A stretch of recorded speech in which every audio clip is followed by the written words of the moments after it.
Hello, everybody, and welcome to this collection overview here in the Media Files. This time around, I figured we would look at all of the graphic novels that I have. Yep, my entire collection that I have currently with me.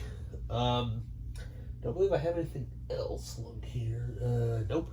This is basically everything that is actually stored away in a glass case that I keep to make sure that everything stays nice and tidy.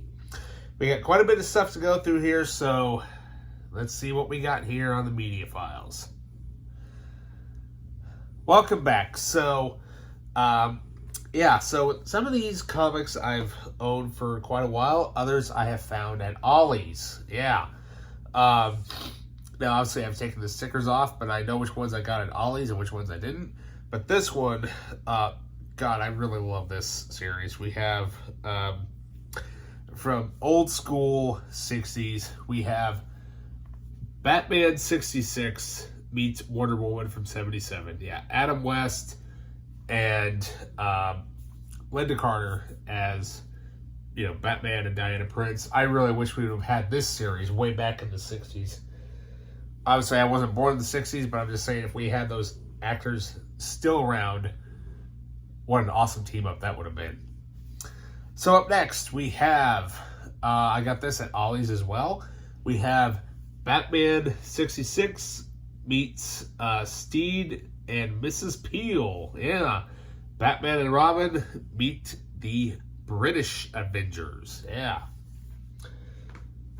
So up next, I found this at a thrift store. I'm surprised that they had it. It's one of my favorite comics. I mean, you can tell it's old, but you know what? I really want this to be adapted. This story needs to be adapted into a live-action film. I don't care how long it goes. I just want to see it. We have Frank Miller's Ronin. Yeah, this needs to be adapted. It would be awesome if I know Zack Snyder probably would never adapt this, but it would be cool to see what his version of it would be, considering he did such a great job with 300. So up next, from Vertigo Comics, I found this at Ollie's. We have the comic book adaptation in hardcover, by the way, of Quentin Tarantino's Django Unchained. Yeah. Now, this comic book I've had since I was a kid, because I was huge into anime. I mean, at the time, I still am. But we have the Marvel Megaverse Volume 2. Up next, everybody and their dog has this in their collection. Now, I would love to get the prequel series that has been made. I know there's a bunch of them. But we have, from Alan Moore and David Gibbons, we have Watchmen. Yep, can't go wrong with that comic. I know the movie gets a bad rap for changing the ending, but hey, for the ending, it's fine with me. I could care less. Up next, we have a couple of Star Wars comics. I got these for Christmas, actually. We have Star Wars Shattered Empire, yeah, which officially takes place literally seconds after Return of the Jedi. And we never got anything quite good after that. Yeah. So up next, we have Star Wars Captain Phasma. Up next, one of my favorite comic books ever that I got for Christmas several years ago. We have Frank Miller's The Dark Knight Returns. Now I know he's come out with the Dark Knight 3, The Master Race, and I believe it's also The Golden Child, I think is the fourth one. So I would love to get those two to complete the series. Now these two, I found these at the Indiana Comic Con many years ago. But we have Marvel Zombies issue number 2, or Marvel Zombies 2. Yeah. Some creepy horror, zombie stuff. Can't go wrong with there. And we also have Marvel Zombies 4. Yeah, I don't collect all of these. I just grab them when I think would be interesting. This comic book. I've had this thing forever. I bought it the day it came out. Why? Well, because there was major hype, and, well, I still have it. It's still in really good condition. We have the comic book adaptation of Star Wars Episode 1, The Phantom Menace. Now this one, I think my parents actually bought me this many moons ago. Surprisingly, it's still in good condition as it is. We have from who actually made this series? Might have been Marvel, I think. Yeah. Anyway, we have Classic Star Wars, Book 3. This one, I bought this at a Yards. I think I bought this, I'm not sure where I bought it, but I'm glad I actually owned the original comic because I love the movie. The first movie is so good. I've only seen, I think, bits and pieces of the TV show and the third and fourth movie. I've seen 1 and 2, but, what can I say? We have the classic comic book by James O'Barr. We have The Crow. Yeah. That movie is so good, and the comic book is so good. I know they've been trying to remake it, but if Hollywood would actually listen, if you're ever going to remake The Crow, just adapt the comic book. Don't go off and, don't go off and change the story. The story is right here. Just adapt this particular version of the story. Yes, the Brandon Lee version that they did was good, but but that is a little bit different than what actually the original comic was. So if you're gonna try to remake it, adapt the original comic.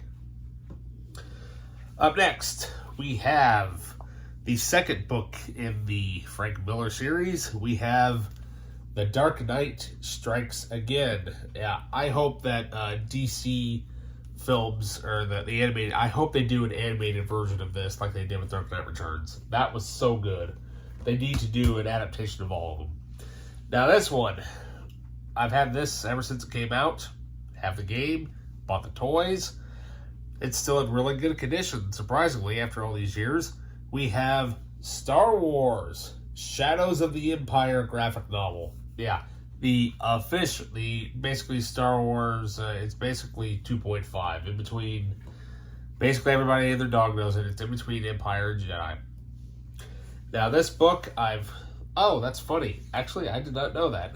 Apparently I must have bought this a second time, because apparently I have a double copy. Well, in case one gets torn up, I have a backup. Now this novel, this graphic novel, I will never get rid of because I love this character so much.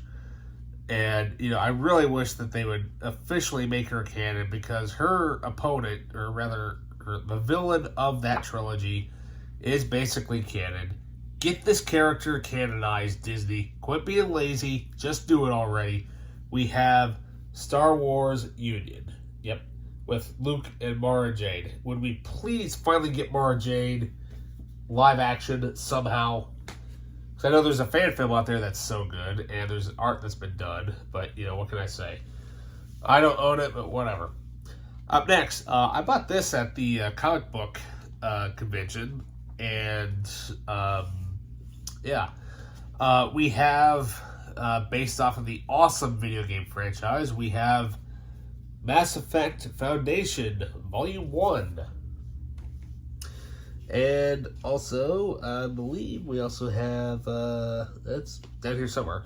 I believe I also have Foundation Volume 2 as well.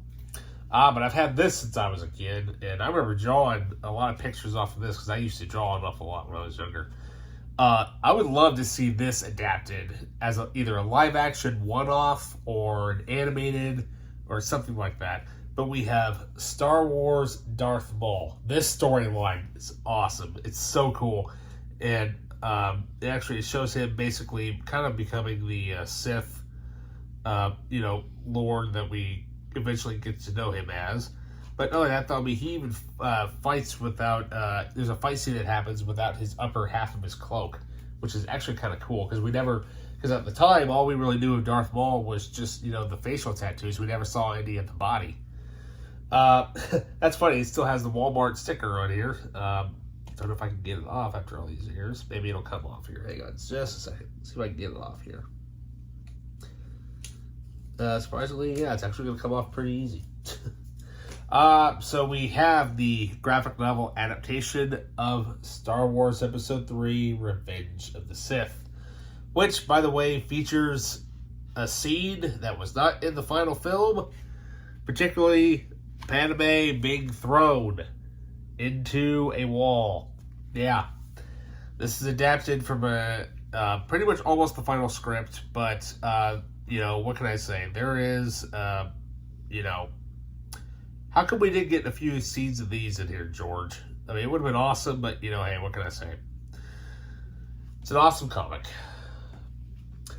Let's hear. Up next, I bought this also at a yard. I think I bought this at a yard sale, or something. But yeah, I mean, what can I say? It's pretty cool. So we have from what is this? From Mark Millar, the writer of Wanted. We have the Ultimate Avengers, Next Generation. Yep, it doesn't say Next Generation on here, but that's what the spine says. So that's what I'm going to go with. I got this one for Christmas.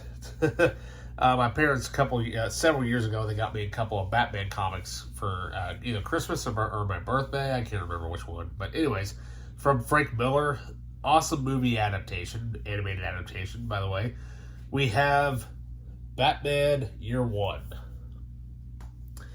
Up next, this comic book. I need to finish this series. I have not actually read this in a long time.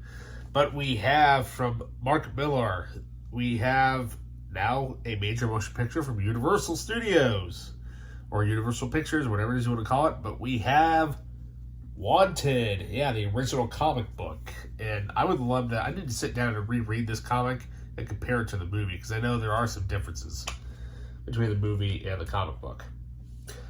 Here it is. So I've had this since I was probably in middle school. We have Marvel Mangaverse Volume 1. I knew I had the first volume. I don't remember how many they went up to, but it's been a while since I've read all these. Up next, I got this at Ollie's. We have Star Wars Skywalker Strikes. Yeah, basically it's I think it takes place basically like right after New Hope, I think, as far as if you want to put it in full continuity, I think, but I don't know. I really want to read that Darth Vader series that's out there. I found this at a yard sale for $1. But what can I say, though? No, not at a yard sale. I found this at a thrift store, of all places. It was marked for like 50 cents. We have my only comic book out of these characters. We have the Transformers, All Hail Megatron. Yeah, this is a pretty thick book from IDW. Yeah. Such a cool story and awesome artwork. I mean, what can I say? You got... let's see if there's a splash page anywhere of Transformers. Yeah, there we go. Let me find it here. Yeah, there we go. Nice shot of Optimus and the Autobots there. This one, I found this at a bookstore. I think it was part of like buy 3 for $20 or something like that. We have from Game of Thrones author George R.R. Miller, we have the graphic novel of Windhaven. Yeah, in the hardcover bound novel. There we go. I found this at Ollie's because the sticker's still on it. We have Volume 1 of Batman Black and White. Let's see here. I don't know where I found this at. I can't remember exactly, but what can I say? It's big, it's thick, and yeah. We have from Marvel, we have the Young Avengers. Yeah, kind of a thicker storyline there, so that's it. Now this one I found at a, yeah, here we go. That's what I thought. As I mentioned, I had Mass Effect Foundation Volume 1. I also do have Mass Effect Foundation Volume 2. And I found this at the Indiana Comic Con many moons ago when I went, because I think I've only been there once or twice. But it was basically buy 3 comics for like $5 or something like that. They had a copy of an Iron Man story, which would be the basis for the 3rd film. We have Iron Man Extremis. Yeah. And finally, with one of the most creepiest covers I've actually seen, I found this at Ollie's of all places. We have, I think, probably one of the best stories about this character that we've seen in a while. We have Batman Two-Face, Face the Face, Deluxe Edition. Yep. And there's the back cover. Yeah. So with that basically completes this, but my entire collection of what I have as far as my graphic novels go, at least in this room. I've got a few more stashed away in my, I think in another room somewhere, or they're in a box, but this was all that I could basically find at the moment. There probably will be another update, another comic book collection overview update at some point. So yeah, with that, please like and subscribe, leave a comment down below, and I'll see you in the next video. See you later.